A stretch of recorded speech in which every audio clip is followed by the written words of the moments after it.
Hello, and welcome to the Kongversation. I'm Hyle Russell. And I'm Cameron Reigle. And the game announcement portion of Stinky Ape Summer has come to a close. There will be no more surprises that we know of over the next few months. But in my opinion, Cameron, this is kind of the best part. After we actually get game announcements that we at DK Vine can talk about, because that means the anxiety is over. That nervous, like, is there going to be anything announced that we're going to be able to talk about? Or are we going to just have to, kill the next 6 to 12 months doing nostalgia episodes? No, we got stuff to talk about. So now we're in the video game hype cycle for Donkey Kong Country Returns HD, Yooka-Replaylee, to a lesser extent, Super Mario Party Jamboree, and, I don't know, maybe you're into Zelda, Metroid Prime 4, I don't know. If you're not an isolationist weirdo freak like I am, I'm sure there's plenty to be excited about outside of the purview of the DKU. I haven't watched the Zelda trailer yet. I still need to get around to doing that. Oops. Time got away from me. But as I promised, we have been squirreling away the calls we've received, burying them like nuts in the forest since Yooka-Replaylee was announced. And I have been curating them for this particular callsack episode. I think this will be the tradition going forward with these Stinky Ape Summer episode formats that we've kind of slotted in to replace the old E3 episodes. I think we're going to end it all a week or two afterwards with a callsack episode and allow everybody who called in from the beginning of the announcements through the end to have their say, their own little platform without, weighing down the actual episodes that were dedicated to each direct or showcase or just errant reveal. So now I didn't want this to be a 4-hour episode, Cameron, because we're all still recovering from Stinky Ape Summer, the game announcement season. And, I worked some 16-hour days that week. The week of the Nintendo Direct in particular. It was not healthy, but, I wanted this to be an enjoyable listening experience for our audience as well as for us. And so some of the calls, we got a lot of callers over the past few weeks, and a lot of the calls were kind of doubling up on thoughts. Yeah, as is the nature when you're doing, a follow-up to a bunch of announcements, you're going to just have a lot of very similar reactions because, well, we're all in this community for a reason. Right. Like-minded weirdos is what I like to say. But, that can be fun sometimes just to really get that kind of snapshot of how everybody's on the same wavelength. And sometimes, I do want to be the magnanimous people pleaser. That is who I am. I think it was Traveler of the Stars who said I was a people pleaser. So I do apologize if you called in and I did not select your calls. Nothing personal. It's just I had to kind of distill it to individual thoughts. And I also, for the first time, kept this just to the single call. So if people called in for those multiple part calls, I was like, you know what? Let's maybe not do that this time. So I'm terribly sorry if your call is not played again.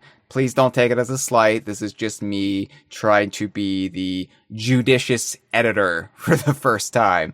So I tried to keep it diverse. Some people got in there a couple times, but I viewed these as kind of snapshots in history.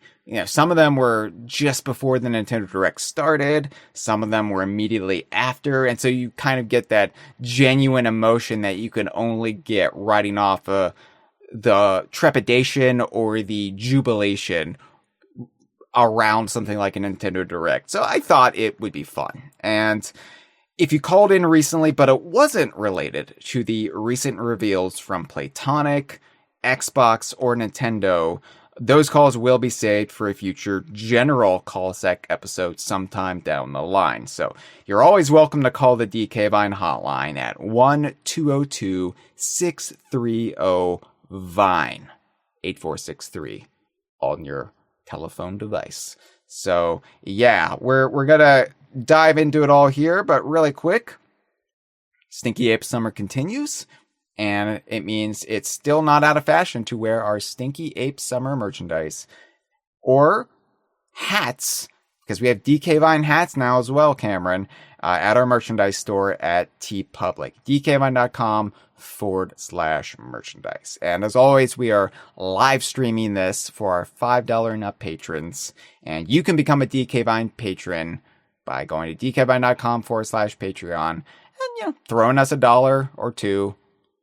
Or $5 if you want to listen to the episodes of the Kongversation live, or more, whatever's in your budget. And if it's not in your budget right now, no sweat. Hey, I understand. Times be tough. You got to watch out for you and yours. And I'm just happy that you're listening. Honestly, thank you. So, Cameron, we've got. I've selected 14 calls. Okay, so. Got 14 to get through, which doesn't sound like a lot compared to some past call sacks, but it's still a lot of things to get through. It doesn't sound like a lot compared to some episodes that weren't about calls. Yeah, that's right. I'm thinking back to whenever something of a huge nature happens in our world, like King K. Rool's and Super Smash Bros. Ultimate. Yeah, you're going to be there for a while. Not even from the calls, from your own thoughts. It's just a lot to get out. But we're going to go ahead, get into it right now with our first call. I hope that TT the stopwatch is in perfect dark. Thank you for the call.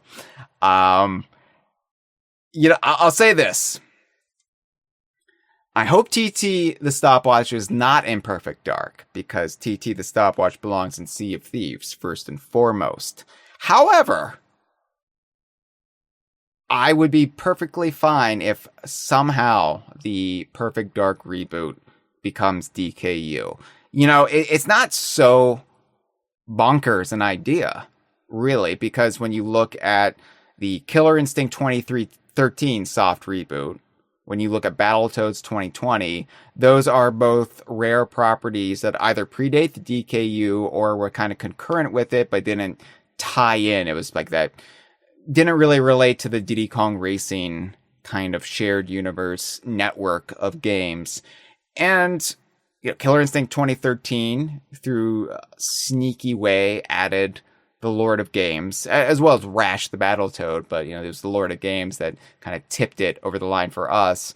Battletoads 2020 had Captain Bones from Sea of Thieves, so it could be possible that somebody could get into the Perfect Dark reboot and make that DKU. It's a shame the original Perfect Dark games weren't DKU, because I would love to watch you try and contort its a version of the 2020s. And reconcile that with the rest of the Donkey Kong universe in that time. You know what? I think about that all the time. It's come up recently with the revelations about Stop and Swap from Paul Makachek, and knowing that Perfect Dark could have been part of that interconnected system of hot swapping or cold swapping. Sorry, Steve. But I was thinking, I would have to... If Perfect Dark, the original Perfect Dark, was DKU, I would really have to go out of my way to try to reconcile the near future portrayed at the beginning of the millennium versus the now present that we're currently existing in. And I could do it. I'm pretty sure I could do it. It would be like the way Star Trek Expanded Universe authors tried to rationalize the eugenics wars mentioned in the original 60s show. They said it happened in the 1990s, and then the 1990s actually happened and Star Trek was still going stronger than ever. And so they were like, well, how did we have this big worldwide conflict when we're currently living in that era? And so they rationalized it as kind of this secret war that was going behind the scenes. And tying it into real news stories, but like, here's the truth behind what happened, and it relates to Khan, and, you know. So that's, I think, how I would kind of go about it. But it would still be a tall order, but that's the kind of stuff I really get off on, if I'm honest. And also just rationalizing the soft reboot, or not the soft reboot, the reboot of Perfect Dark with the original continuity and say, no, it could still work. It's fine. That said, I think maybe you should be in favor of TT appearing in Perfect Dark because Sea of Thieves tends to have promotional cosmetics based on then contemporary games. Yeah, that's true. That is true. It's going to be interesting to see if they do anything with Perfect Dark, because they've already had the Perfect Dark cosmetics in the game. Yeah. So we have 2 Joannas already. We have 2 Joannas already. So are we going to get a third Joanna? 3 if you count the shiny one. Right. So, you know, it's it'll be interesting. But yeah, you know, I say maybe the best DKU characters to get in there would be somebody from Killer Instinct 2013. That might be the easiest kind of fit, a little squeeze to get in there. Like, I don't think Royston would really work.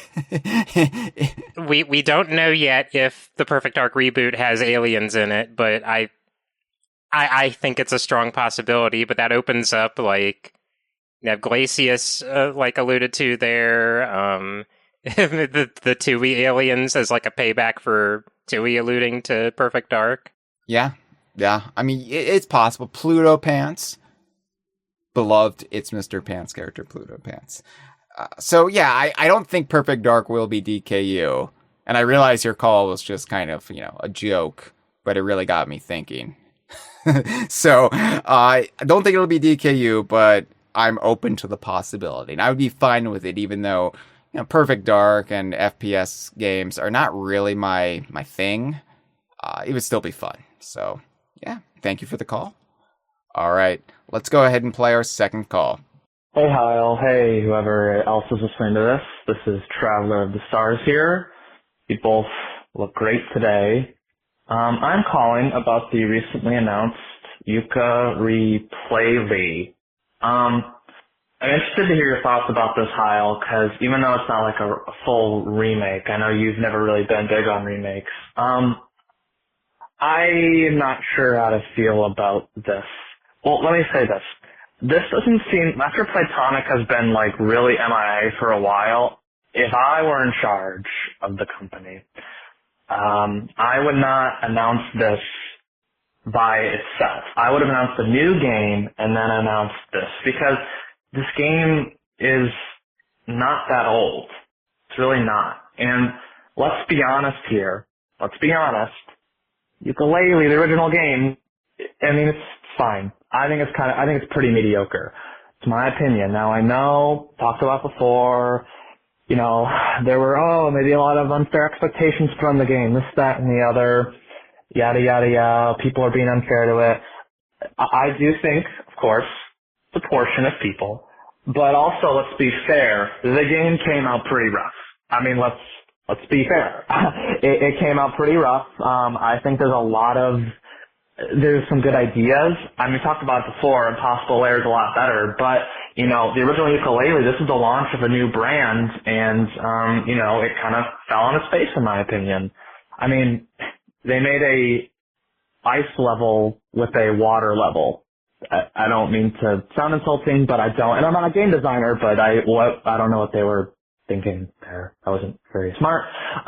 Yeah, I don't know. Obviously, you know, the game looks better, and I think if you're going to build up the Yuka-Laylee brand, like, sure, you know, maybe giving this new game a more fine-tuning is a good idea, but honestly, I just don't think this game is beloved enough to, like, warrant something right now, or at the very least, like, after such a long absence. I mean, I would have announced this alongside where else they're working on, because, I mean, obviously they're working on other things, of course, but, like, I don't know, this seems weird to do, like, right now? Like, why not just wait? Also, Hyle, I never agreed with you that Banjo 3 is not a marketable name. There are tons of not marketable names. Have you seen the Kingdom Hearts series?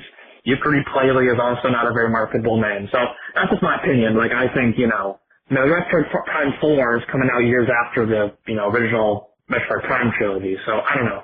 This just shows me that Banjo 3 could be a name that exists. But I don't know. This game is cool, but the timing and everything's kind of off, and I don't know, Yooka-Laylee is just whatever to me. So, okay, see you. Oh, well, thank you for the call. The aforementioned Traveler of the Stars, who I have a feeling we'll be hearing from one or two more times through the course of this episode. Yeah, look, Yooka-Replaylee, like, I'm jazzed about it. I think it's one of those things that grows on you. Your immediate reaction is, well, that's not what I wanted. But and maybe this is just me being the eternal optimist or someone who very much looks at things with a glass half full perspective. But I think that obviously at least one of the other games they're working on is Yooka-Laylee. They've basically been as upfront about that as they can be without directly saying it. From their social media channel to everything else, even in the trailer, they kind of like prodded you a little bit with Yooka-Laylee without outright saying Yooka-Laylee.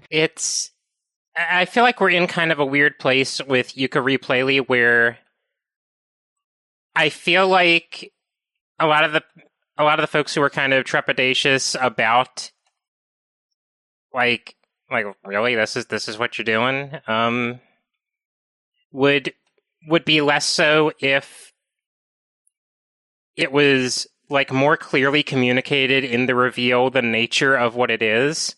Right. Because we've kind of like pretty immediately had follow-up information from Platonic that like, no, this is not just the original Yooka-Laylee with the nice coat of paint over it. Mm-hmm. And they're like using the opportunity to shore up some of the design decisions that the fans have taken issue with and they themselves have taken issue with. I've said as much before, but like I recommend anybody who like is wavering in confidence about like Platonic recognizing certain problems of Yooka-Laylee, listen to their developer commentary for the original game. It's very entertaining and also is just constantly full of them looking at things and saying, well, I wish we hadn't have done that. Yeah. But we ran out of time. The developer commentaries, beyond just being insightful, I think they're really entertaining. That's why we did 2 episodes about them on the Kongversation, because I was like, you know what, these are terrific. And it's just a very special thing to have, I feel like, as somebody who is a big fan of these creatives and creators, to get something that's almost a contemporary glimpse into the making of versus something that is done years after the fact with half recollections and the fog of time really obscuring the reasons why certain decisions were made. The developer commentaries for Yooka-Laylee were still pretty fresh compared to the game's release. And then the Q&A, and Traveler, I'm sure you've listened to the Q&A that was done with Gavin Price and Mark Stevenson shortly after you called in. It really does get into why they're doing Yooka-Replaylee, addressing some of the issues that the original Yooka-Laylee had. I think it's kind of smart to do this. The more I thought about it, and the more I got over the initial kind of stinging disappointment of, I was really hoping for a Yooka-Laylee trailer.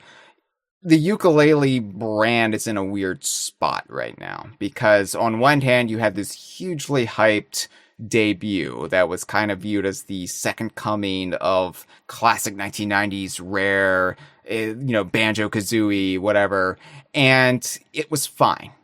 It wasn't really superlative. It wasn't also this miserable failure that some people make it out to be. It was kind of middle of the road. I like it a lot. I have issues with it as well, but all in all, it's an experience I'm glad I had. It was enjoyable. When I finished playing it, I was like, okay, well, that was, that was worth my time.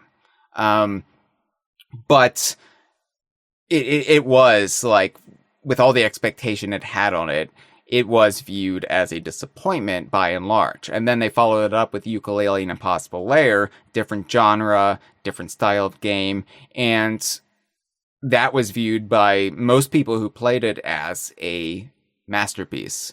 The problem was the general public ignored that. So what do you do?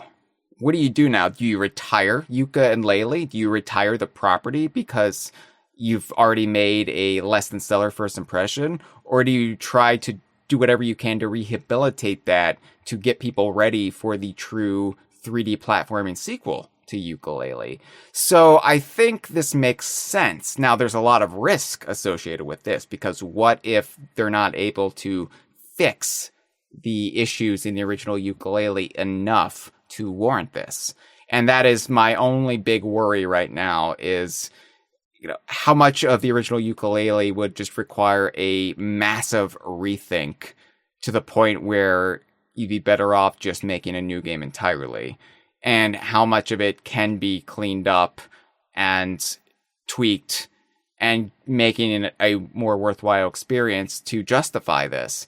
I don't know. I'm not a game developer, but until we know more, I'm going to try to stay optimistic about it. I'm definitely intrigued.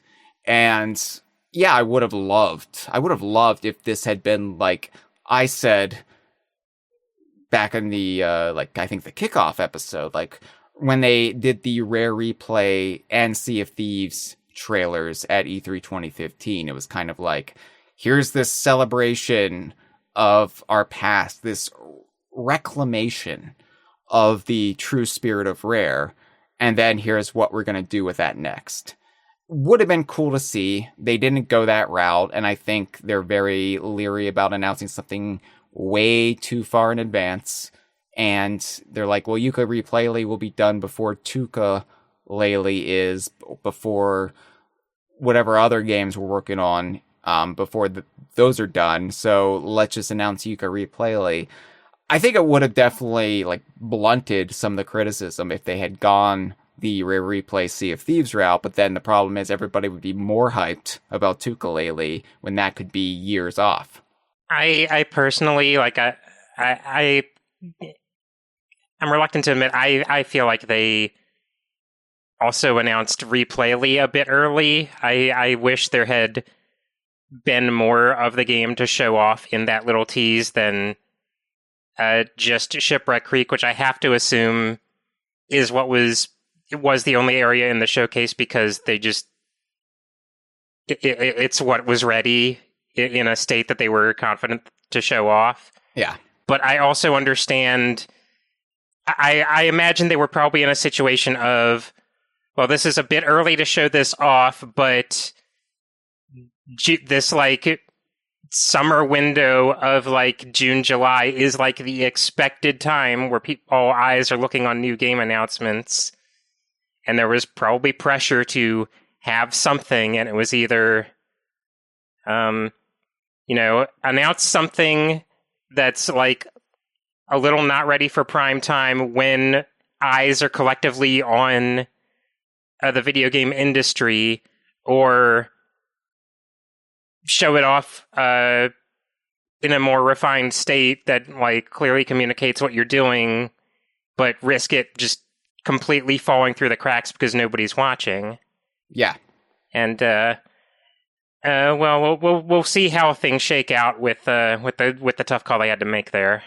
Yeah, I think they're also looking at the calendar and realizing it had been 5 years since Impossible Lair was announced. So it was kind of this psychic turmoil they were in, where they had to just they didn't want it to be half a decade of radio silence. I mean, it's not like they're making the new Donkey Kong game, so they had to really just say show off something, because they've been hard at work since Impossible Lair shipped. Right? They have been working on games since Impossible Lair went to stores. So we know they're working on Yooka-Laylee, and I don't mean that as insider information. I mean they have not been subtle that they are. Yeah. But yeah, Gavin Price, the head of the studio, has blabbed it several times. So, but you don't want a you don't want to. I think like ever since the Metroid Prime 4 announcement, people in the industry have been wary about doing that kind of announcement. Yeah. Where you just verify that a game exists in a very high profile way, but don't elaborate. Yeah, and I thought, like, obviously Yooka-Replaylee is still relatively earlier than people would think. There is this assumption, oh, this is what they've been working on since Impossible Lair. No, it's not. Okay? And that's not insider information, that's just logic. But, it's still early, but they had, like, stuff they could show. And I'm glad they had stuff they could show. The last thing I would want, not the last thing I would want, but yeah, I think the initial Metroid Prime 4 announcement is probably the worst way to do it, where you just show a logo and then that's it. And that's not even the logo it has anymore. Yeah, right. At least we have stuff to really, like, juice the goose, whet our appetite a little bit. And it looks gorgeous, and we've got furry shenanigans on Laylee. We've got Yuka's scales glistening in the sun. That's enough to get me going. That's enough to keep me sustained for a while. But yeah, I have faith in Platonic. I think that's where I'm at right now. Had this just been Yuka-Laylee and then they're trying it again with Yooka-Replaylee, I'd be like, all right, we'll see. Impossible Lair really just kind of put me at ease and really just soothed my brain, where I thought, okay, well, they are completely capable of making a 5-star game. So all of these conditions that went into Yooka-Laylee being middle of the road, we'll call it that, a respectable par.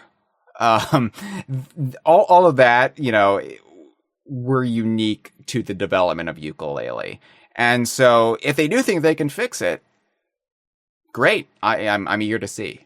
And honestly, they built up that goodwill with me. So while I am a little bit nervous about what they can do with it, and part of me would just rather they move on to the next game.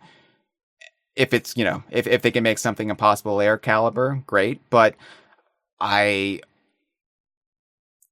am completely fine with the attempt right now. We'll see what's done with it, but I have no reason not to look forward to this as it exists. So, just Platonic. Show me Rextro. I'm worried about him. I think Rextro will be in it, Cameron. I don't think it will necessarily be the same integration of Rextro, but I don't think they're just going to cut Rextro. All right. Well, thank you for the call, Traveler to the Stars. Talk to you soon. Let's go ahead and play our third call. Hey, DK Vine. This is Square from the forum. About 30 minutes ago now, they just announced Yuka-Replaylee. And this is a very surprising announcement for me. I really wasn't expecting this because, one, the game's so new, but also it's not really a game I see people asking to be, remade or modernized.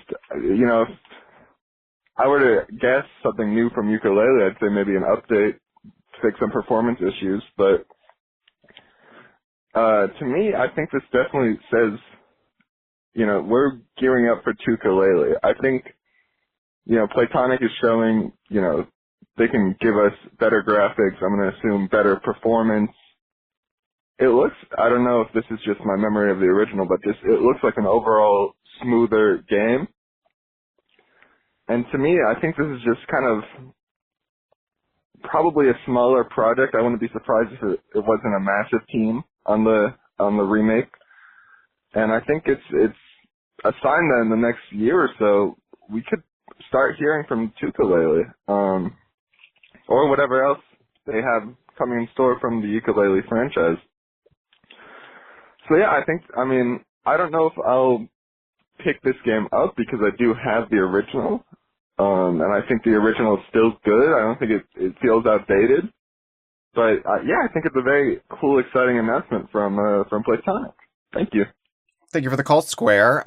Yeah, so again, this is just a hunch I have, but I feel like the genesis of Yooka-Replaylee was development on Yooka-Laylee really just made them want to go back, and like they've learned enough that they want to go back and fix the original game.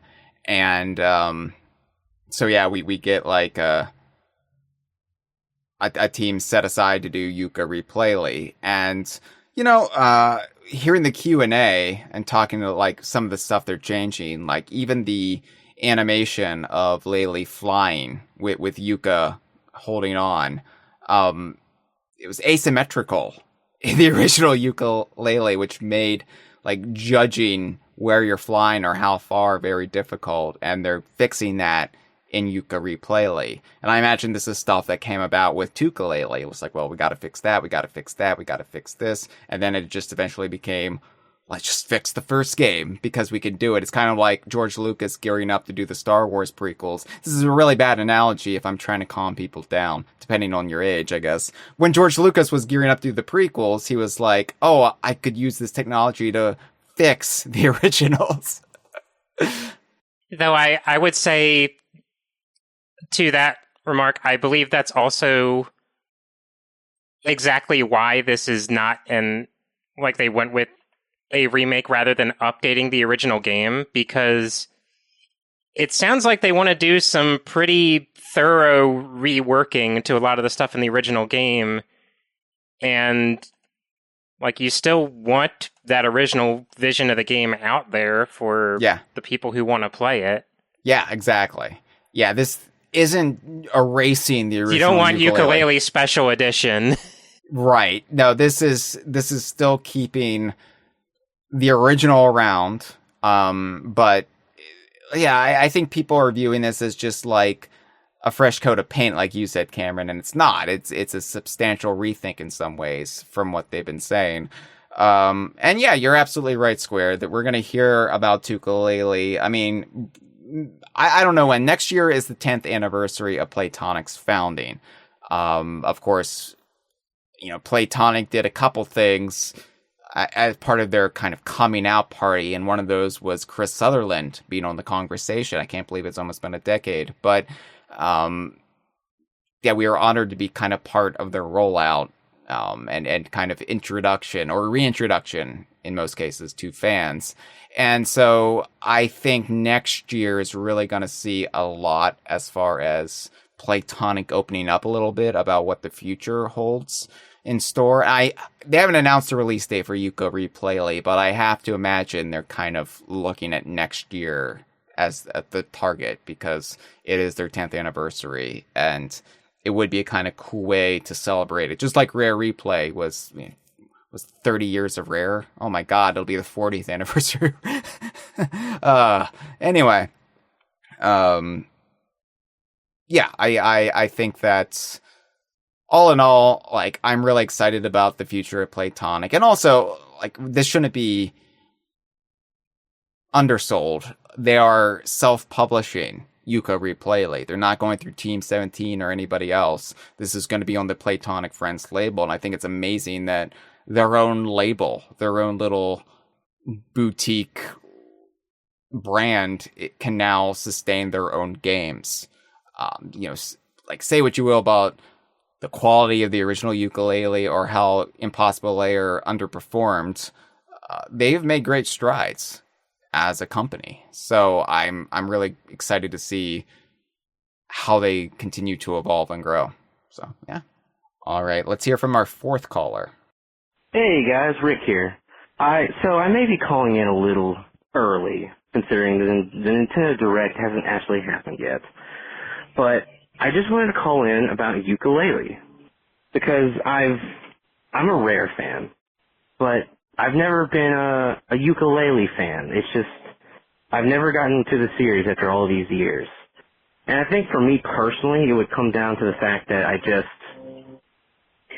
think it comes down to maybe that original game, the critics and everyone's like opinions of it being a little mixed. But more so, I'd say for me, it was with Yuka and Laylee themselves. Not their personalities or anything like that. I actually don't know them that well, but I'm looking forward to getting to know them, because it was their designs that I just couldn't get into. maybe mostly with Laylee, I felt like with Kazooie, she always looked. You could look at her and be like, oh, she's a sweet looking bird. Maybe I should redo that. She looks appealing to the eye. You know, you could be like, oh, she looks nice, and then you get to know her and you're like, oh my god, I can't deal with this person. But Laylee just looked like, I feel like you'd see Laylee and you'd be like, well, I don't know if I trust this bat. But I don't mean to pick on Laylee. But what I really want to say is that everything they've done with her new fur texture, but even more so like just her face in general, her eyebrows, I feel like she's going to be more expressive, just from what we've seen. And so I'm like, oh, she looks great. She looks awesome, actually. Yuka, the scales, like, that looks awesome. That looks badass even. They even kind of have this glow to them almost, this shimmer. So I'm more on board with Yuka and Laylee as characters. And for me, that was the biggest hiccup. So now, I know people were really looking forward to Yuka-Laylee. I'm glad they're doing this for the first game, because I wouldn't be able to really get into the series if I didn't have that first game under my belt. So I'm really looking forward to Replaylee. Other things too, Impossible Lair. I've really wanted to play Impossible Lair. I own it. And I played it for a bit and I could see the greatness in it, really. But again, it was just those hiccups I had. So I'm looking forward to playing that. Maybe even read Cracklestone. I actually really like their designs in that comic. So, I'm new to Yuka-Laylee now, and I'm really looking forward to jumping in. Hope the summer is good for us and for everything else. Anyway, take it easy, guys. Well, thank you for the call, Rick. You know, honestly, I'm right there with you. The original, presentation of Yuka and Laylee, and much of the cast in that first game, I struggled with really finding them endearing. And a large part of that for me, as I mentioned before, was the XP factor. I kind of just viewed them as Banjo-Kazooie characters with the serial numbers filed off. And some of the characters just kind of immediately spoke to me. Dr. Puzz, for example, Clara, some other ones, Cameron Rextro. But, the Yuka and Laylee themselves just kind of felt like generic. Like, here is, Kirkland Cola Kazooie. Visually, I always felt like they were distinct enough from Banjo and Kazooie, but it was really hard to get over they kind of just, in that first game and all the lead up to it, they do just kind of have the exact same character dynamic as Banjo and Kazooie. Yeah. So it was really hard to, this is the store's brand of Banjo and Kazooie. Right. And you mentioned Impossible Lair and Cracklestone, and I'm glad you did, because I was going to bring them up if you weren't. It's so funny how they rehabilitated the characters for me, and it wasn't until both the 2D platforming sub-sequel, however you want to parse it out, and the graphic novel tie-in that I was like, oh, I'm really liking these characters now. I feel like they found their voice. And it really is. I can see a difference now between Laylee and Kazooie, where Laylee feels like her own unique entity, where Yuka, he's kind of got more nuance than just this generic do-gooder, Banjo without the Banjoisms. Now Yuka is a little bit more nuanced in both Impossible Lair and Cracklestone, and I feel like Platonic has a better handle on who these characters not only are, but can be. And a large part of that, too, was just getting them away from the Banjo-Kazooie formula and saying, hey, they could also do this. And that really allowed them to open them up a little bit. And so, yeah, I would definitely recommend, if you can't get into the original Yuka-Laylee, that's fine. A lot of people couldn't. Definitely try to sit down and enjoy Impossible Lair, even before Yooka-Replaylee comes out, because I think the characters will just work better for you there. And you mentioned Cracklestone, and yeah, the designs in Cracklestone are just terrific. Cracklestone is just an amazing book, top to bottom. Yeah, I would be totally fine if, in Yooka-Laylee or whatever, they adopt some of the visual flourishes seen under the pen of DM Combo, because, I think they just look terrific there. All right, let's play our fifth caller. Hey all, it's Chris Bucket Taylor, aka Astro Pipsy. It's been a while since I've called in.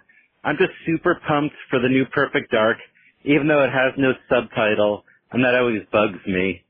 Perfect Dark 2 mirrors edging? Actually, the game seems to be about nature versus man-made nature being created by Datadyne, so perfect subtitle could be Perfect Dark Everwild. I mentioned this in the Inner Circle chat, but in 2000, maybe 2001, I had a Perfect Dark fan site entitled Perfect Dark 101. My buddy Colin built it, and I'd write the articles for it. Unfortunately, I can't find any trace of it on the internet. But I love Perfect Dark with all my heart. Glad this game is real and not vaporware. I've fully enjoyed the original, the Game Boy Color game, and Zero. So this is now the only thing I care about and will base my entire personality on until it's released. Love you all. Peace and love. Peace and love. Thank you, Chris.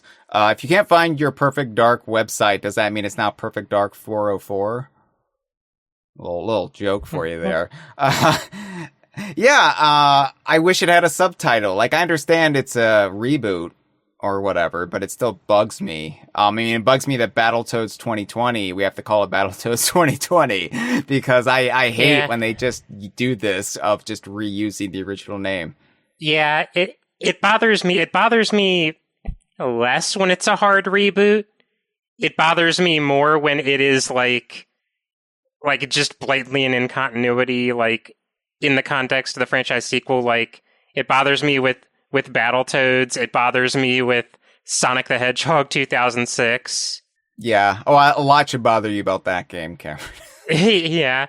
The fact that we have, it just is Sonic 06 is because, we're not going to call it Sonic the Hedgehog. Yeah. Yeah, right. In the fandom.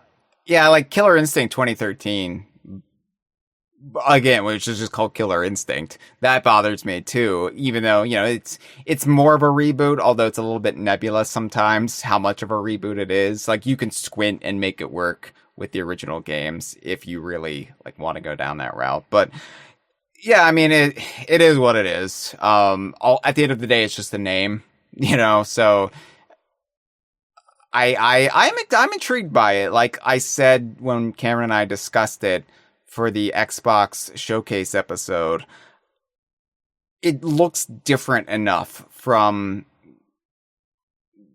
the tropes and the styles of the genre, of where the genre has gone since the original Perfect Dark, that it does hold my interest, even though Perfect Dark was never my thing as far as Rare goes. Enough where I would make a fan site about it. I still have affection and affinity for it, as I do everything Rare from that era. So yeah, I hope it's great. I hope it really reignites the franchise, and Perfect Dark is here to stay. It would be nice if one Rare property could, just stick around for longer than an attempted relaunch that fails and then it just goes into mothballs again. I guess Killer Instinct, by virtue of it being continually updated, has stuck around, but that's the only one, really. Battletoads sure didn't. So yeah. Anyway, thanks for the call. All right, let's play number 6.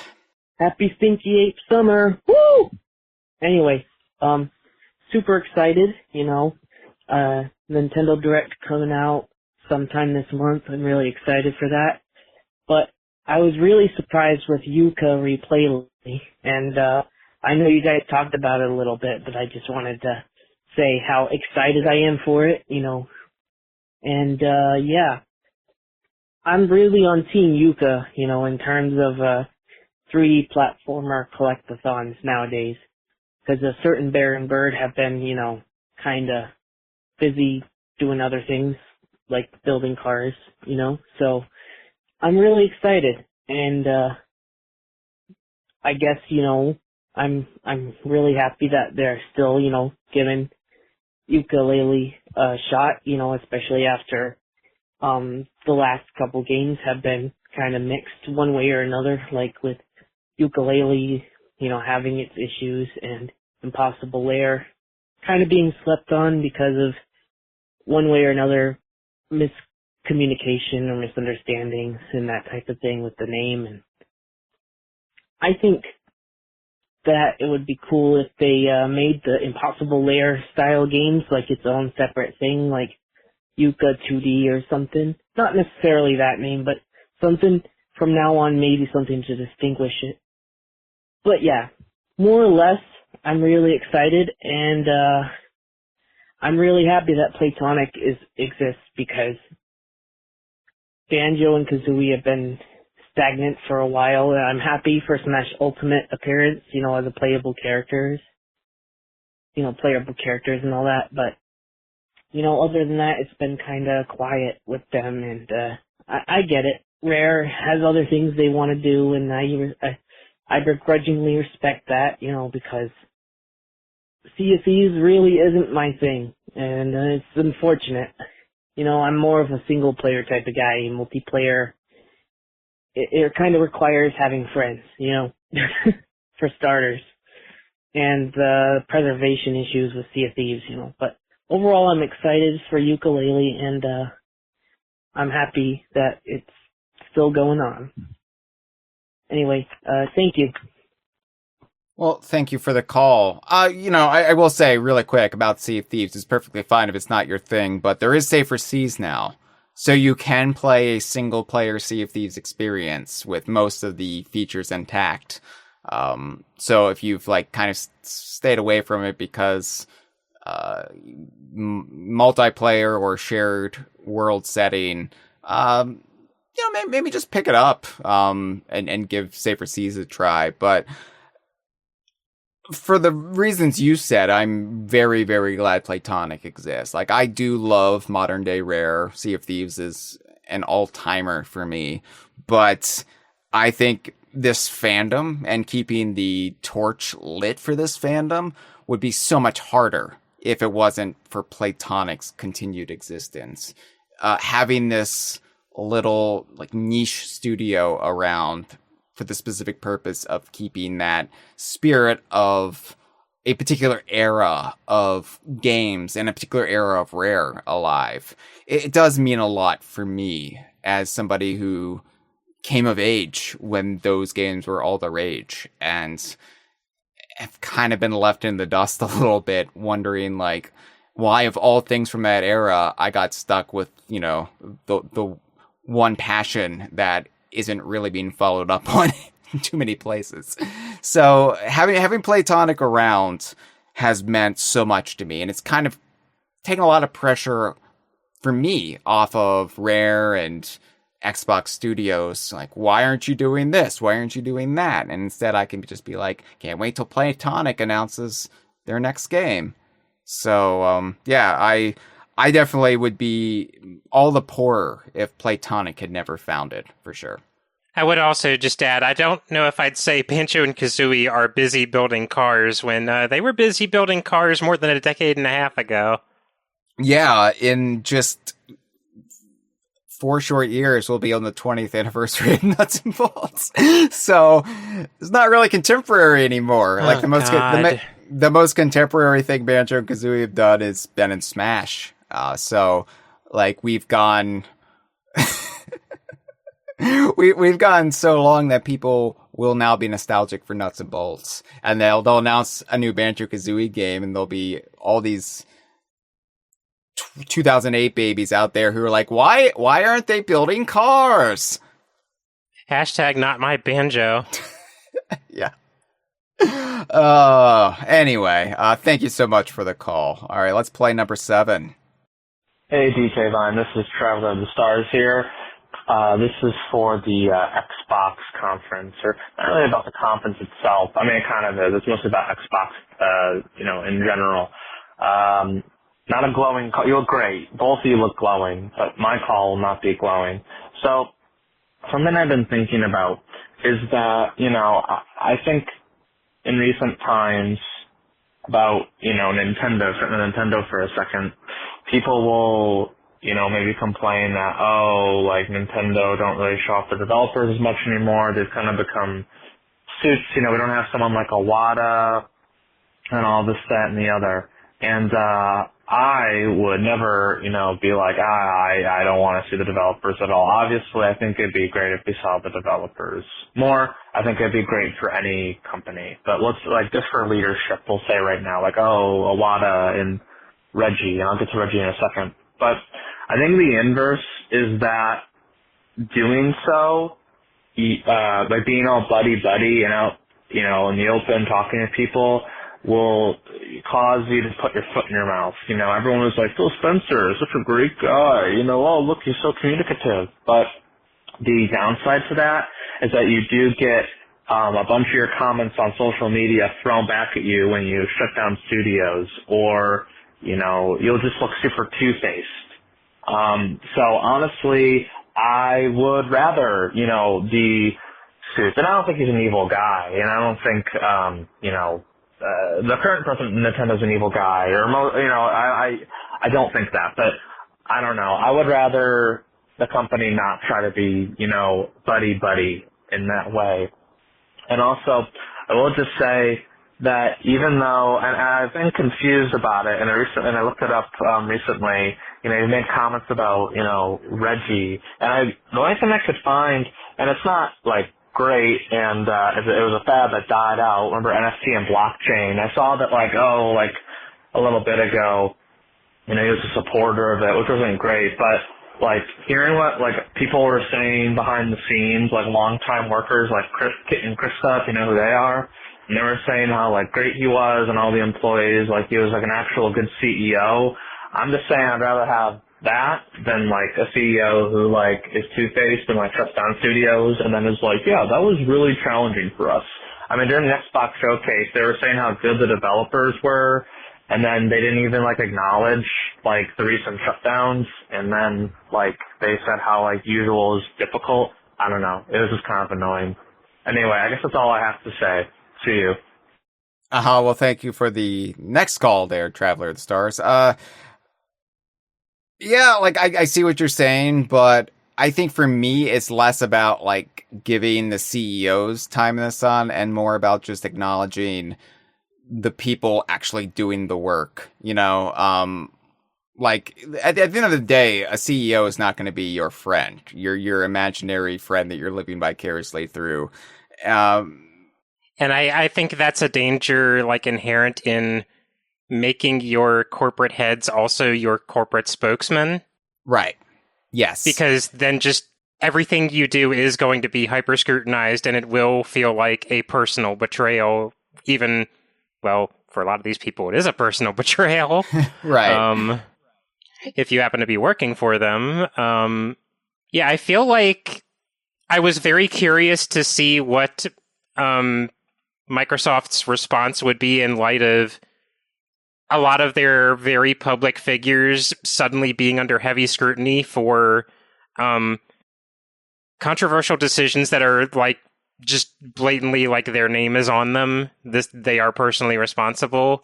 Mm-hmm. And well, their response seems to have been just carry on business as usual. Yeah. And I don't know if that's going to be sustainable for them or not.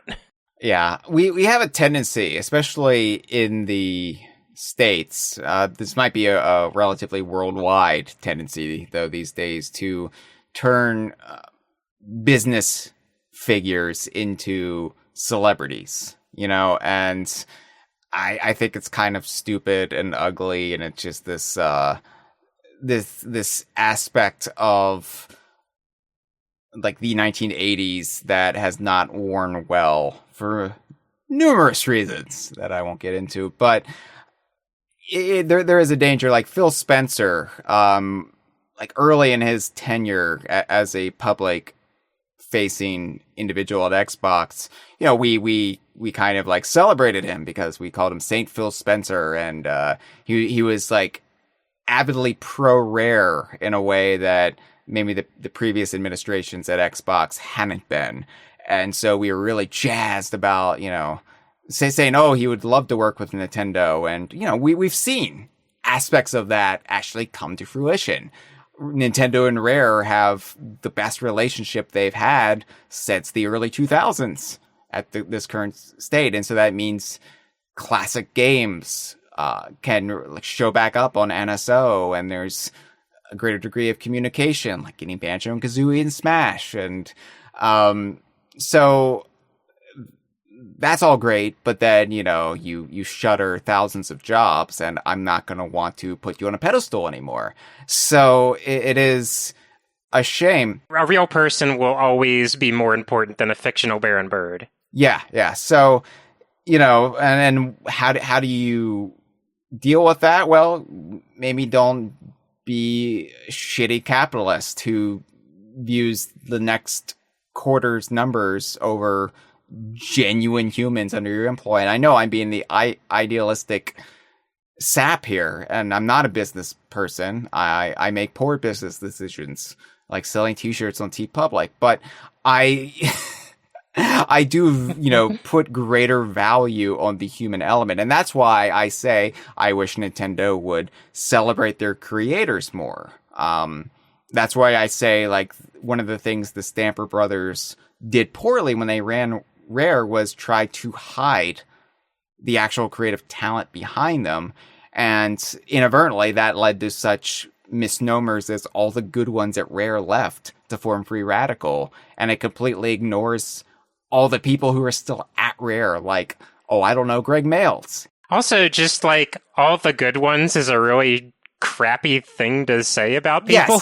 Yes. Yeah. Like, I'm not even getting into how weighted that's meme is, but it is like, my thing is, I'm a fan of Donkey Kong. I'm a fan of Banjo and Kazooie. I'm a fan of Conker. I'm a fan of a very specific iteration of Star Fox.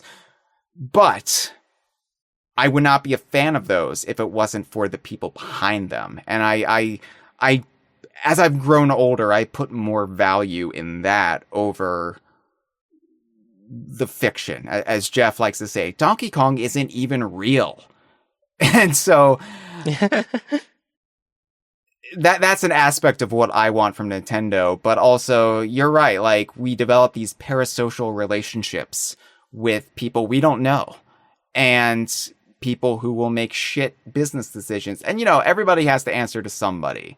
Generally everybody has a boss, and Phil Spencer has a boss. So I don't know who is solely to blame for the Xbox layoffs, or if we're just using Phil Spencer and crew as convenient straw people because they are the most public facing figures. Therein lies the danger of having your corporate folk as your spokespeople, because then they become avatars of everything good when things are good and everything bad when things are going bad. So maybe you should just have a puppet show, although we didn't like it much when Nintendo did that either. All right. Well, thank you, Traveler, for the call. Let's play call number 8, Cameron. This call is being made before the Nintendo Direct on June 18th. I hope TT the Stopwatch appears in it.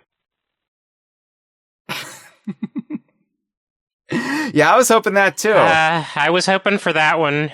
Yeah, I think we all were. Yeah, we got some cool NSO announcements, but not the one we were really hoping for, to be honest. The irony is we got Perfect Dark, and this is the same caller who wanted TT in Perfect Dark. I feel like they wished this upon a monkey's paw, and the monkey really misunderstood.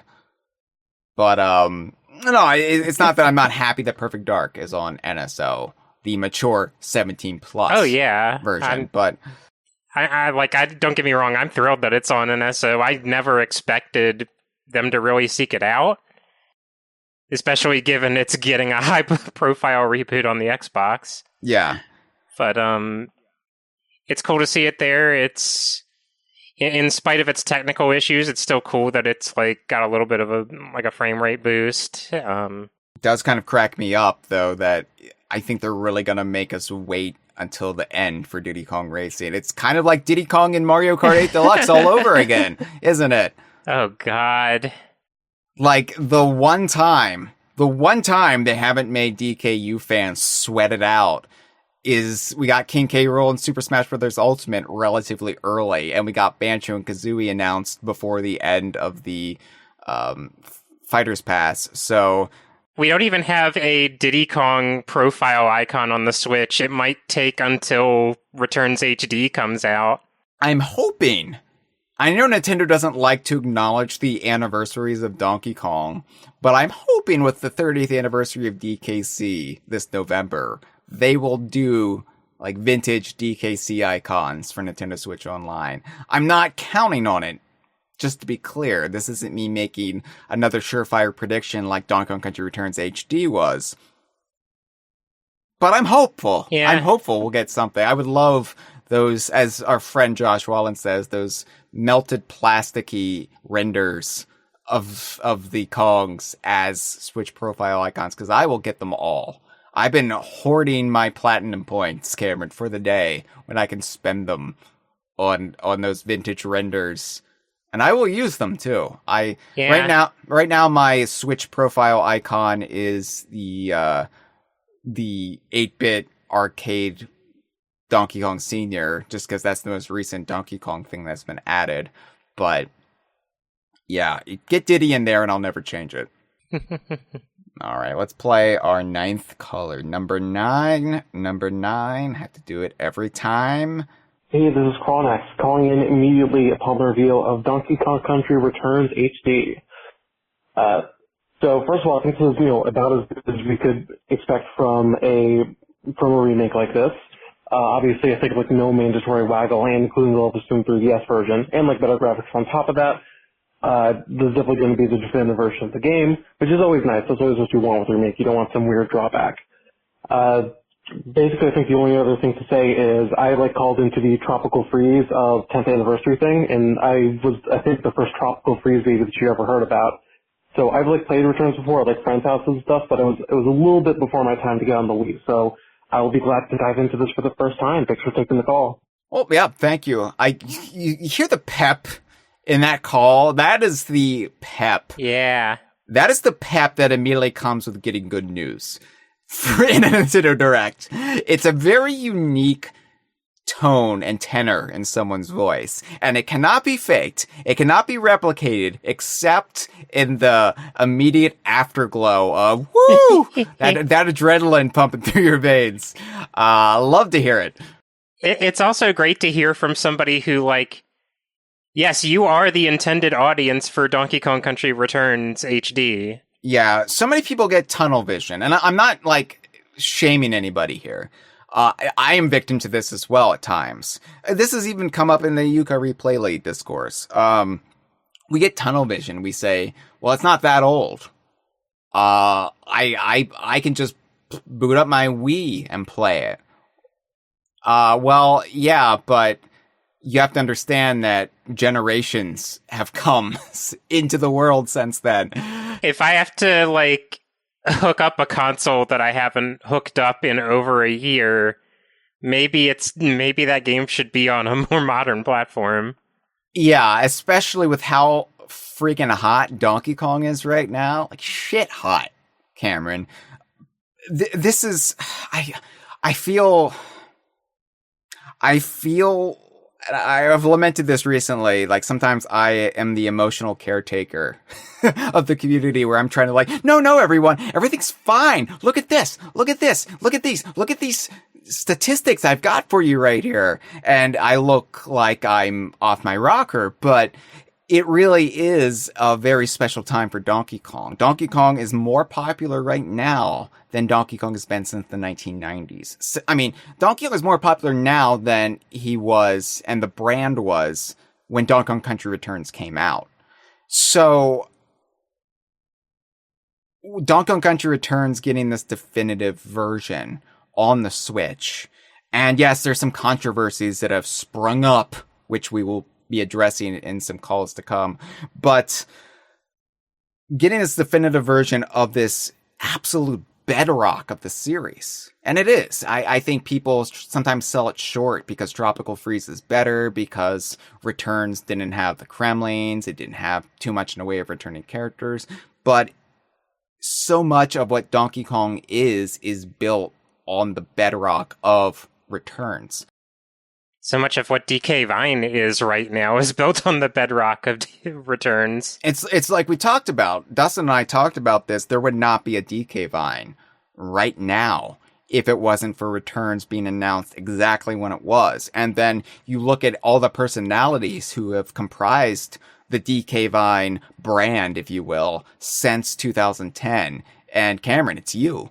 It's Jeff. It's Matt Corna. It's Jem, it's even Dustin, it's all these people who have come into our fold in light of Returns. And yeah, like, we owe everything to this game. We really do. I have issues with it, sure. As an old OG Donkey Kong Country fan, I have issues with it. I've had the luxury to be able to sour on some elements of it because it got me to stay here. Yeah, but I will never say I dislike this game, because that is farthest from the truth. I love Returns, and my biggest issues with Returns as it has aged is, I wish I could play without waggle controls. Well, I have it on the 3DS, but now I wish I could play it in a higher frame rate with these new levels. Now we can.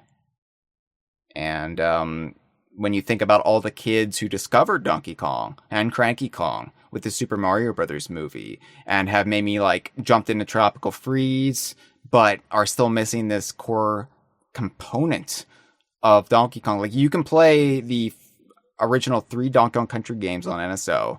You can play Tropical Freeze on Switch, but you can't play Returns, and it's just been this huge missing piece. And yes, they have to get the Donkey Kong Land trilogy, they have to get Donkey Kong 64, King of Swing, there's a lot they need to get it. Diddy Kong Racing, obviously, but not having Returns when we have this huge theme park coming out next year, or at the end of this year in Japan, next year in the States. Get Returns back in the public consciousness. I think just like Yooka-Replaylee, it's kind of almost more important to do this right now before you announce the new game. Yeah, it was a move that made all the sense in the world to make, and I am still just blown away that they're actually incorporating the 3DS levels so that this is a definitive edition of the game that's getting the best of every facet of the previous releases. Yeah. Because I fully expected, if they ever re-released Returns, that it would just be at most the Wii game, and that's it. That yeah. Maybe you'd get button input, maybe you'd get an HD resolution boost, but I'm really, really glad that the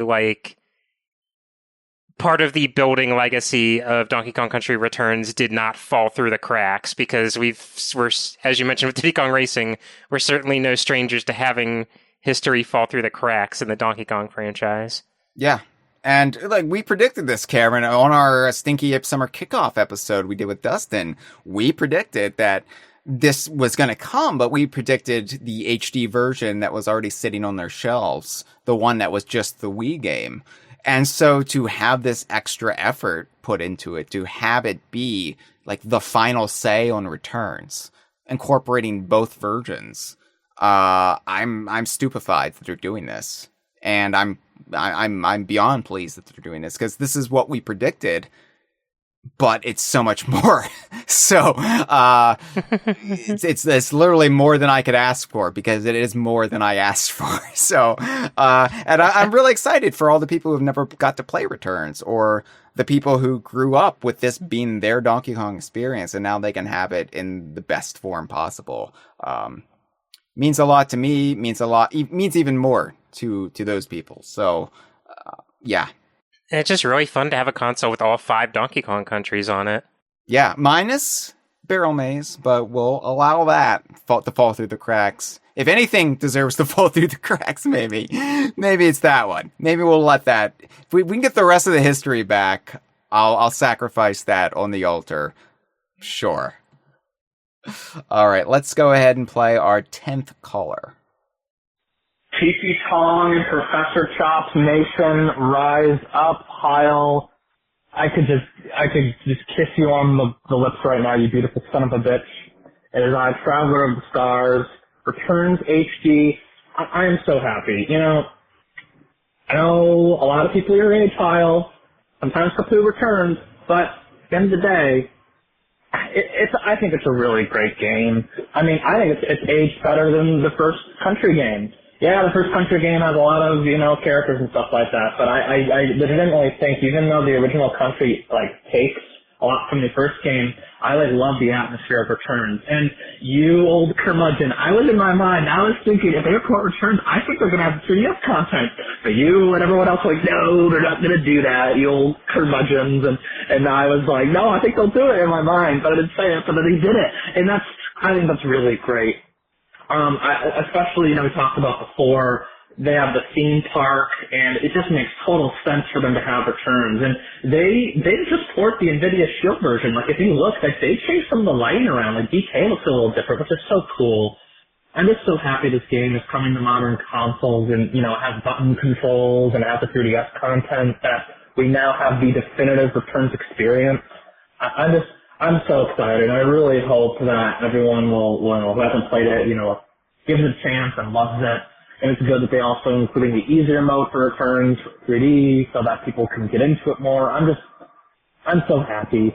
Tropical Freeze is a better game, but I don't think we always need to have that qualifier when talking about Returns because, when you talk about the original country, we don't always say Country 2 is better. So I just love Returns, and I'm glad it's coming to the Switch. Anyway, hope you're doing well. And Metroid Prime 4 looks awesome. And Ninja is in Mario Party? Can you believe? I was going to, I was going to not play all of Traveler of the Stars calls. And I was like, you know what? He called in so many times that I'm not going to play every single one. But then as I was weeding out which calls I wasn't going to play, I was like, well, I have to play the one about Returns HD, given that Traveler is our resident #1 Chop Sensei fan. So how could I not? So yes, the I could kiss you on the lips reaction, that is so relatable. If you actually look at our own reaction video to Banjo and Kazooie getting a Smash, the only reaction video DK Vine's ever done, we're all kind of clutching each other. We're all grabbing each other's hands. We're getting all touchy-feely in the moment. It is just kind of this shared love-in when something like this gets announced. And it's my favorite aspect, right? We always focus on the bitter disappointment when, maybe not bitter, but sometimes it can be bitter, depending on how you're feeling, given your mood of the day. When you get a Nintendo Direct or whatever, and nothing your way comes. Nothing that you're in the market for is announced, and you're just feeling deflated and kind of demoralized, which is stupid, because this is a hobby, right? But it happens. We're only human. And then the inverse of that, when you're riding that high, there's nothing better. There's nothing better than that adrenaline. So, yeah, I'm glad this happened for you. And, I don't think it's being a curmudgeon to expect them to just go with the most economical way to get Returns on the Switch. But I'm glad that they're investing some capital in it, because I would really hate to lose those Returns 3D stages to history. They were well done. Yeah, I don't feel like I was pessimistic, but I don't think it was unfounded pessimism. And well, I'm very happy to be wrong. Yeah. Yeah, for sure. All right, Traveler. We might be hearing from Traveler one more time. I honestly can't remember. So let's play call number 11.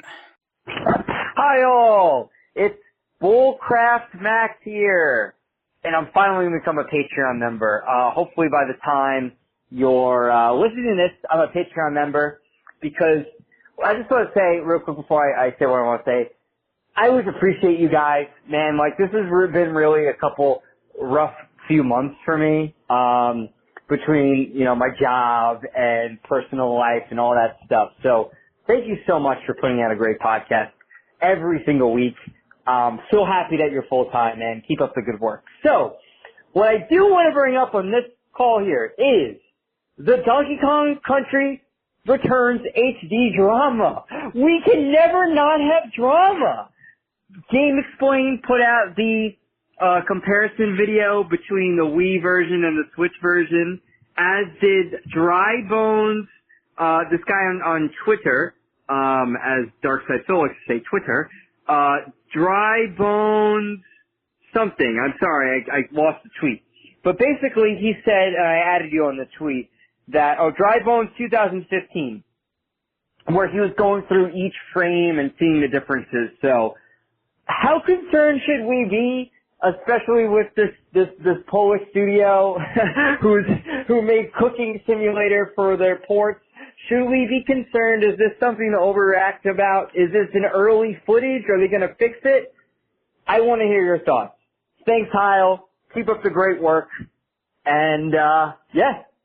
Thank you so much, man. Bye.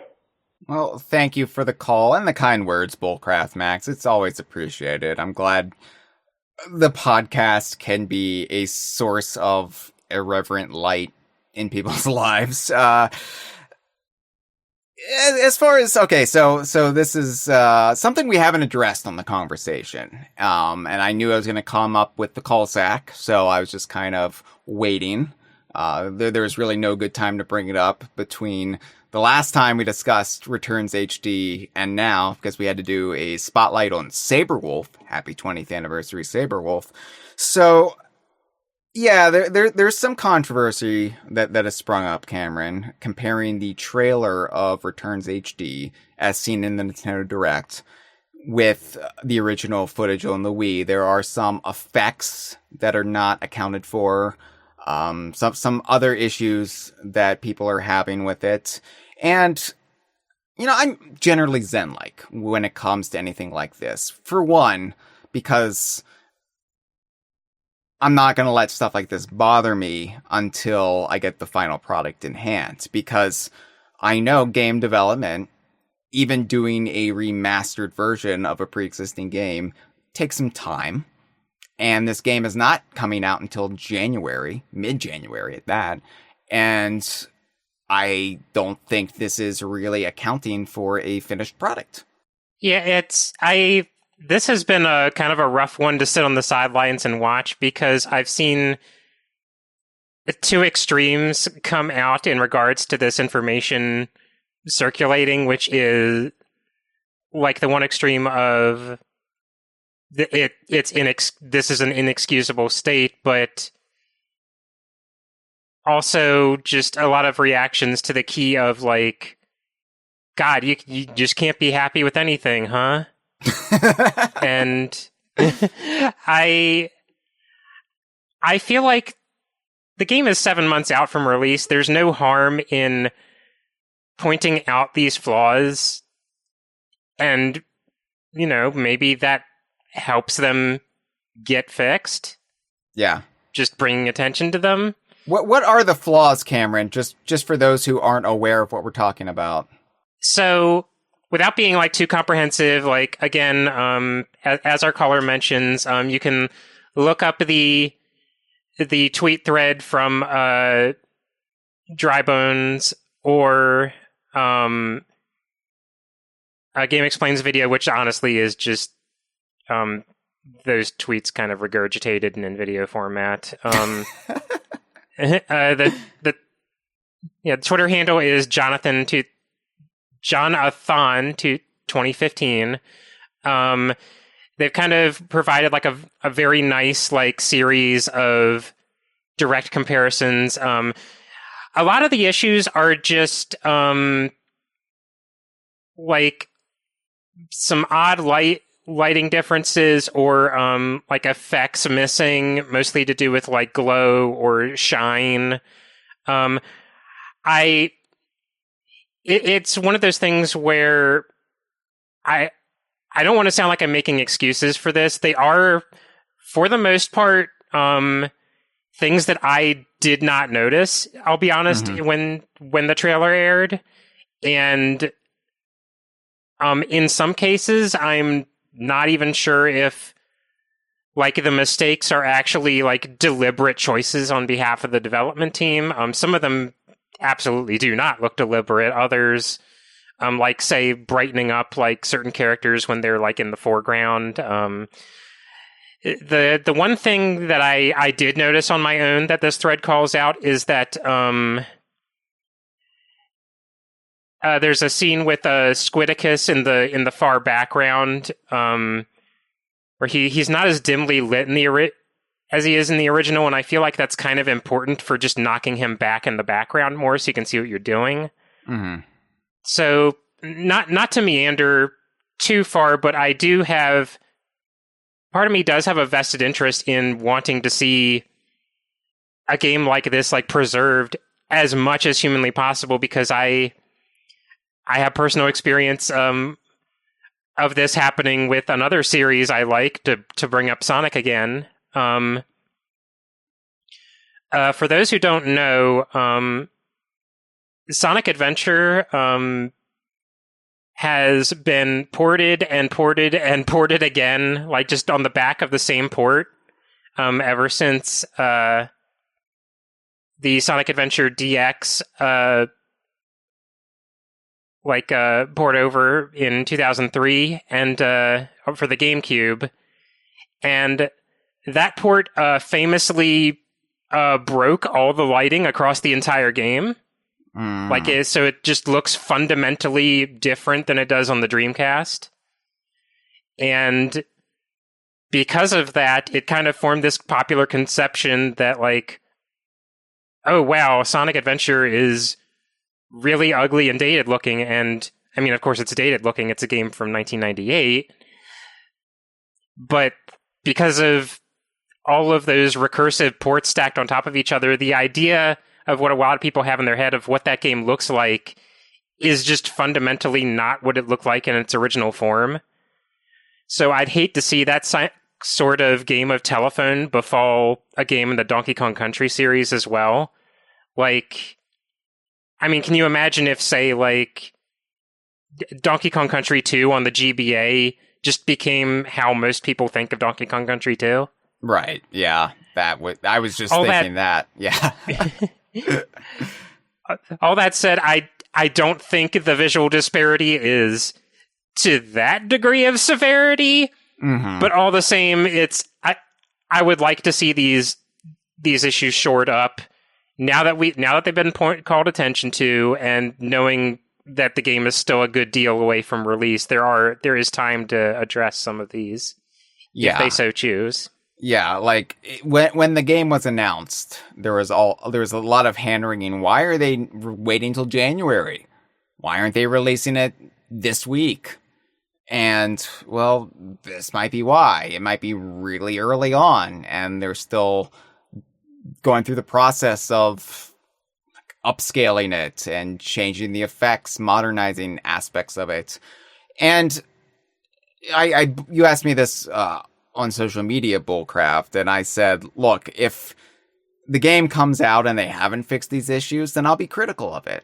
Like you said, Cameron, it's fine to point this out now and say, hope you fix it. But I also don't see this as any reason to damn this game, because we don't know how it's going to look final product yet.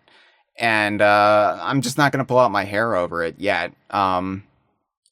It is fine to point out the issues, but I also am a realist when it comes to the amount of time it takes in game development and showing things off earlier than they are. When you look at, say, the original Returns E3 trailer in 2010 compared to the final game, there's aspects of that look rough. The only thing is we didn't know.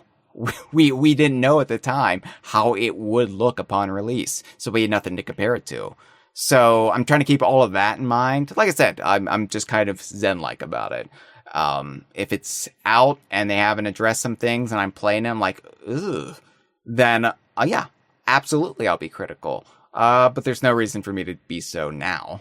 So, hope they fix whatever issues they are. I do think some of them are a little overblown. Like, I kind of like the way they've changed the coloring on some things. I like that it looks more vibrant. Maybe that won't be great in every area, like Squidicus, for example, but by and large, I'm happy with how it looks. And if there's minor issues here or there, I sure hope they're tweaked. Have anything else you'd like to add to that, Cameron, or should we mosey on to the next call? No, I think my thoughts are more or less the same as yours, and like I just like to. I have my interests are in seeing the game as close to a definitive edition of Donkey Kong Country Returns as humanly possible, with everything intact, just so we don't have yet another reason to play a different version of the game to get the complete experience. Yeah, they're running out of little subtitles they can add to it. It's 3D, it's HD. And Donkey Kong Country Returns was already a mouthful of a name. Yeah, you don't want to have to like go to Donkey Kong Country Returns VD. That doesn't quite work in any context. All right, thank you for the call, Bullcraft Max. All right, let's play our 12th caller. Hey guys, this is TJ calling in to give my thoughts on the past 3 games that were announced within the past few weeks.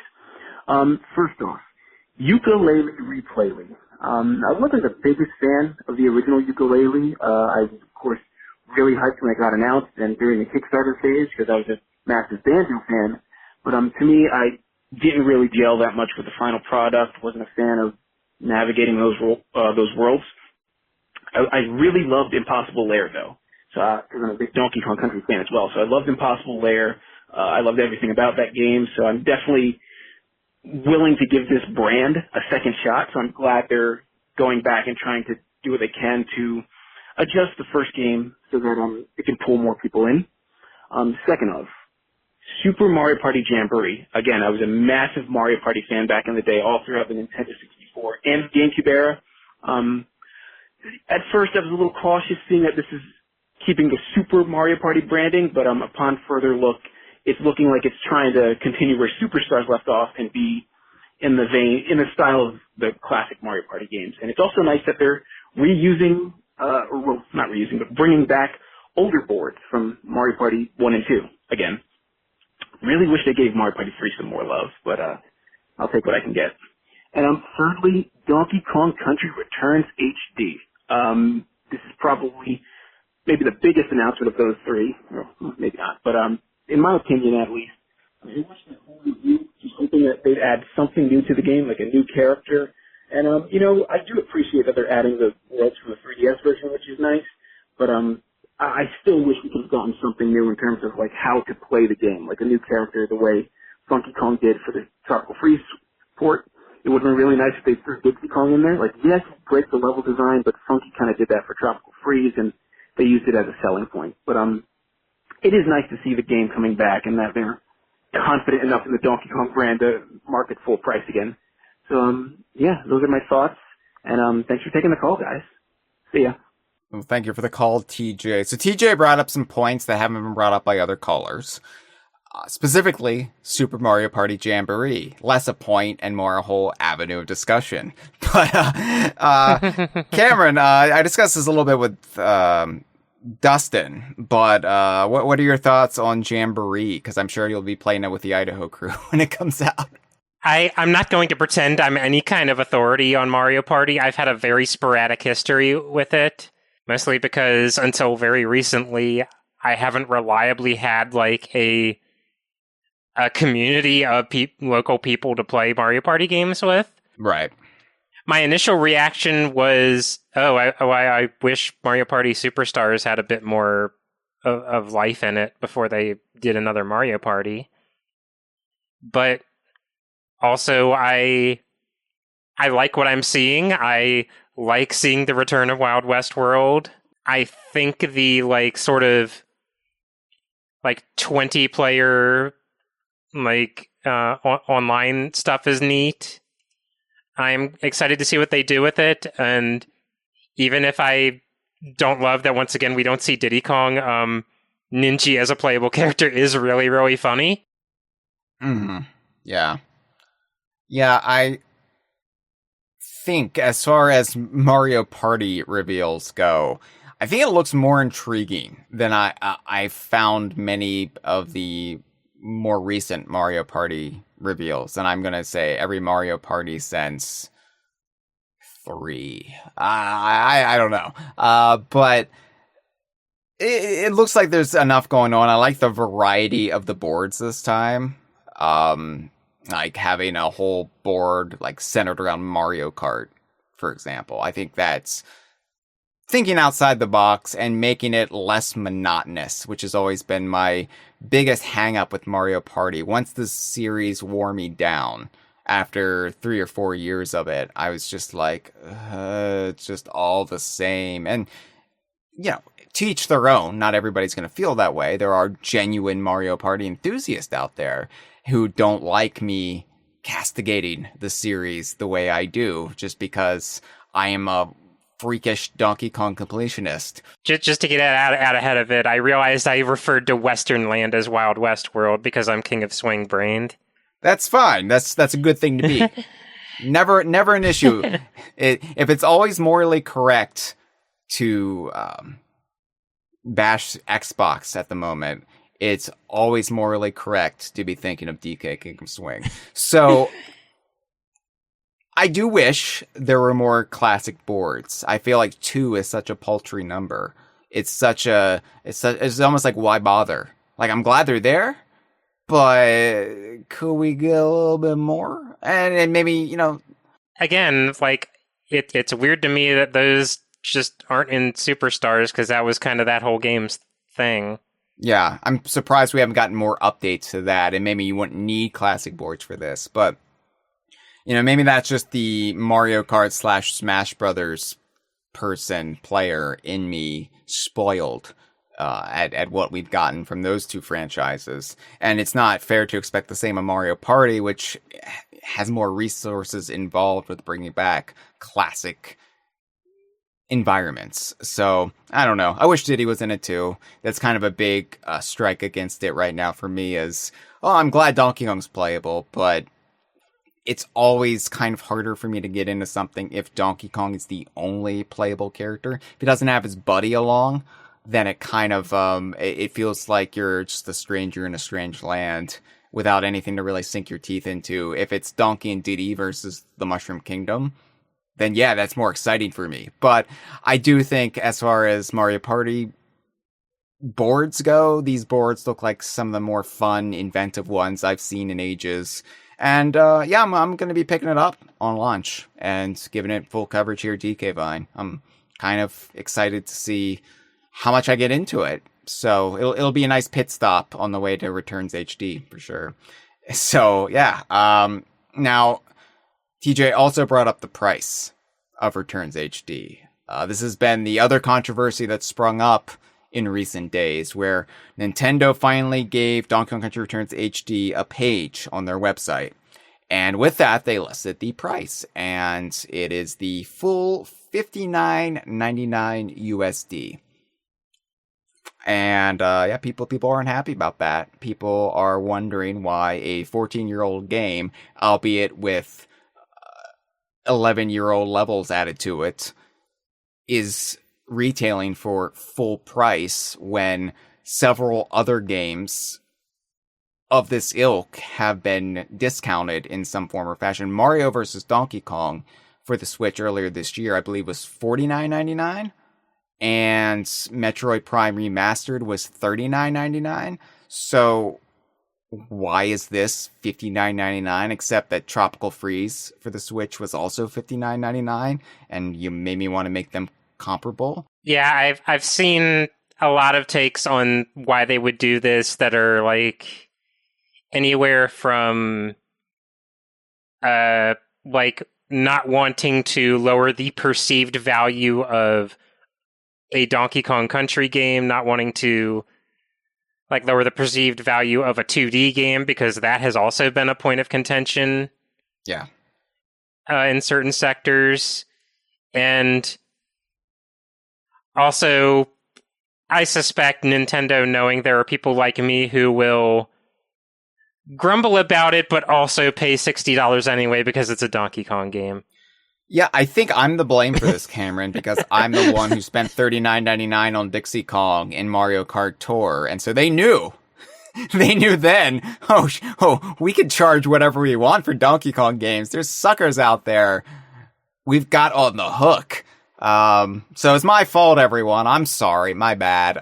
I'd do it again, though, in a heartbeat. And Rare, I've been through this with you, Rare. You know how much I'm willing to spend on TT and Sea of Thieves? I won't even say it on the air. It's disgusting. But I'll do it because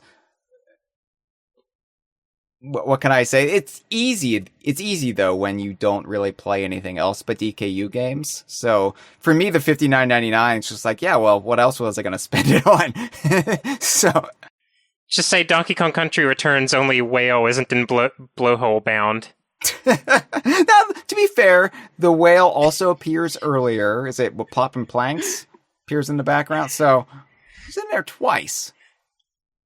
Love you, Krill. It's the fanon name we gave him. And also, retroactively, I think it's the same whale in Barrel Blast / Jet Race. So thank you for the call, TJ. Let's play our penultimate 13th caller. Hey, Hyle. Hey, guest. This is Trevor of the Stars again. Sorry for calling repeatedly like a leech. You can't get off your stomach. I just keep sticking around. People nowadays, such as yourselves, and me too, we're saddened that Nintendo aren't more forthcoming about what studios make what and credit people like before the launch. But with how people have been reacting to learning that Forever Entertainment is making this game, the new Mario and Luigi game is rumored to be by Ilka, which have made a few quality games, but they made the subpar Pokemon Diamond and Pearl remakes. And so now, even though the game looks great, unlike Returns HD, where some people are like, "Oh, this is a little different," the new Mario and Luigi game looks great, and it got great reception. And now they learn that the studio is making this, and then it's like, oh, well, now we have to fear monger. Now we have to be scared. It's like, no, why? Come on, I Pokemon, but I think for Pokemon they have a really tight deadline, unfortunately. So I'm gonna give Ilka a pass. And for Forever Entertainment, I imagine has to be a little disheartening. You talked about in your addendum to your conversation about Returns HD that this is a big break for them, and it's a Saturday. And not to dredge up a whole thing, but, Matt Booty, that great guy, just so great. We love him. He recently was like, oh yeah, we shut down, Tango because the studio head left. That guy was around years longer than he wanted to be at Tango because he was worried about this happening. And now, as a way out, Matt Booty and Microsoft can be like, oh, that guy left. So that's the reason we canned it, guys. Don't be mad at us. So yeah, that's great. Thank you, Matt Booty. You really live up to your name, which is a low blow, but also blaming shutting the studio down for one guy leaving is also a low blow. I don't know. It's just tough because, Nintendo also shut down Nintendo Live in Japan because there were death threats, and that was in Japan. That weren't Western fans. So I don't know. It's a tough line. It's a saddening, but anyway, see you guys later. Oh, well, thank you for the call, Traveler of the Stars. Yeah, I hope in our episode, the mini episode we did on Forever Entertainment SA, the studio behind the remastered version of Donkey Kong Country Returns, that I wasn't callous or dismissive of them when we were going over the past games they've done. Because, as you said, and as we pointed out, this is a big break for them. Every studio has to start somewhere. And I do think, and there are degrees, yeah, you can be critical online, but I think there are degrees of rage bait that are put out there for people who are like, okay, here's where we attack, and here's where we get people riled up, and this will generate more views for us. And it's an ugly form of content creation, as they say, and it's something I kind of refuse to partake in with DK Vine, because we'll be critical when we have to be critical, but I want to generally be a positive experience for people to celebrate their fandom, because fandom is just that. It's a way to kind of escape from the harsh, cruel realities of the world. And if you can't do that, if you can't find refuge in your hobbies, and instead it's just another source of strife, another source of despair, then you're doing it wrong. Like, unplug, do stamp collecting for a while. I don't know, but yeah, like Forever Entertainment, this is what they do. They do ports and remakes, and this is probably their biggest break. And I feel like Nintendo doesn't just willy-nilly let people have a crack at things like Donkey Kong, even if it is a remastered port, this definitive edition of Returns. Like, they're not just going to say, you'll do. Like, they're going to vet them, you know?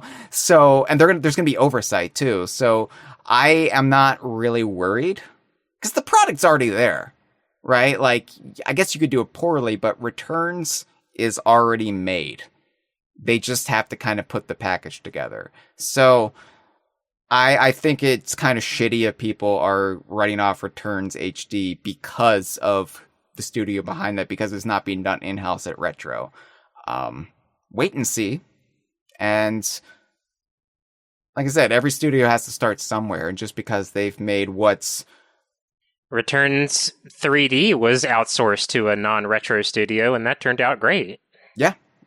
And, you know, just because they've made what's, I think, probably unfairly called shovelware in the past, cooking simulation and what have you, it doesn't mean that that's all they're capable of. It just, when you're a small studio just starting out, what opportunities do you have? Either you have a massive Kickstarter headwind along with investors like Platonic did, or you've got to start small and build from there. And that's what Forever Entertainment SA has seemingly done. And it's paying off for them, because now they get to do Donkey Kong Country Returns HD, which will massively raise their profile. So, yeah, just unwind, everybody. Chillax. But yeah, Matt Booty is a funny name. I'll agree there. Like, I have a funny name. Hyle. Just say, maybe a company that relies so heavily on contract labor shouldn't point fingers at employee retention as a problem. Mm-hmm. That's all I'm going to say on that. I do like my Series X, Cameron. I'll say it again. It's a really nice piece of hardware. Just a shame right now. What's associated with the brand, you know? It's a really good console with the bad name. Yeah. Literally. Yeah. It's probably my favorite Xbox console ever of any Xbox console. But yeah, it's just, I've never been more dispirited to own it. But hey, it's a great Sea of Thieves machine. Hey. All right. Thank you for the calls, Traveler of the Stars. And you know what? I will defend the leech. The leech is just living. It's just doing what it does. All right? We can all say, I don't want that leech sucking out my vital nutrients. But a leech has every right to be here. Same as you and me. So that's for you. Any leeches listening, you'll have a friend here at DK Vine. All right, we have one more call, Cameron. Let's go ahead and play it. I regret to inform you all that TT the Stopwatch was not in the Nintendo Direct. However, this Direct was pretty freaking awesome. We absolutely ate today. Sorry about the dog barking in the background. We got Mario Party Jamboree, which is like the biggest Mario Party ever. We got Perfect Dark. Then we got Donkey Kong Country Returns HD.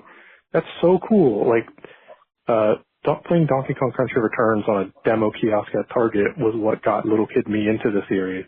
And seeing it, you know, in this incredible uncompromised version is fantastic. Yeah, we absolutely ate today. However, there was no TT the stopwatch, so this direct's got to get a 0 out of 10. Sorry. Yes, well, a 0 out of 10 in TT terms would be no, wrong way. But thank you for the calls and for the running bit throughout Stinky Ape Summer's game announcement season. It's much appreciated. I'm always here for the TT love. And never apologize for your dog barking. We're pro-dog here at DK Vine. That's what they do. The dogs will bark. I mean, it depends what the barking is. If it's in distress, then, go console your dog. But it's fine. Never apologize for it. Yeah, and you know what? I think that's a good summation of how I'm feeling at the end of June. At the end of all the announcements we've had, we did, I think, eat. I know there is a lot of eyebrow raising at, are you really enthused about 2 remakes? And a new Mario Party. Like, I know it would be a lot more meaningful if we had the new Donkey Kong game announced, if we had Yuka-Laylee announced, if there was a Banjo-Kazooie in the mix somewhere, if Diddy Kong Racing and got on NSO. Like, I know it could be better, but I'm not going to turn up my nose at this. That's not who I'm going to be. I think that this is all good news. Really. Donkey Kong Country Returns needs to be playable on the Switch. And if everything we're hearing is true, the Switch successor system will be backwards compatible. It will continue the Switch infrastructure. So getting Returns on the Switch means it will also be on the next system as well. So that's great. Just having Platonic in the conversation again, and the Kongversation again. They've been staying afloat through the Platonic Friends releases, and I'm not going to castigate any of those. Really enjoyed Demon Turf. Little Gator Game is charming as hell, but let's be honest, in our fandom, in our community, we're not necessarily going to be enthused about every single Platonic Friends release. They run the gamut of different genres and different styles of games, and it keeps Platonic's portfolio flush, and it, allows them then to focus on things like Yooka-Laylee. And so that's all well and good, but it is a lot more exciting to talk about a new Yooka-Laylee project. And so having Yooka-Replaylee out there in the open, I'm really glad and grateful to be able to talk about Platonic again in current and future tense. So I think back a little bit, Cameron, to the summer of 1996. Because obviously Donkey Kong Country 3 was announced in the summer of 96, and that was the game I was most looking forward to. It was announced at E3 96. And I thought about this week for 2 different reasons. Because, for those who don't know, my grandfather passed away this week. And so, I had to go, to where I grew up and, spend time with my family for the funeral. And I was at, my grandparents' house, and there was a picture of me. It was at my uncle's wedding in the summer of 96, and there's a picture of little Hyle in the picture, and I'm dressed in like my full-on mid-90s clothing. I look like I'm an extra on Boy Meets World, and I was like, wow. But I was also like remembering when that picture was taken. I remember that day. I have a very good memory, and I was remembering in the car, in the back seat, were the applicable Nintendo powers that went into the upcoming Donkey Kong games. And one of our readers also sent me magazine pictures about Donkey Kong Land 2, which was the other Donkey Kong game announced in the summer of 96. So I was thinking about how hyped I was for Donkey Kong Land 2, Cameron. And it's a weird thing to be hyped for when you consider that, yes, Donkey Kong Land 2 had like different level layouts than Country 2, but the way it was announced, the way it was promoted, you didn't really know it was going to be substantially different from DKC 2. It was just going to be like a downgraded version of DKC 2. And yet I was still really, really excited for it because it was a different Donkey Kong experience.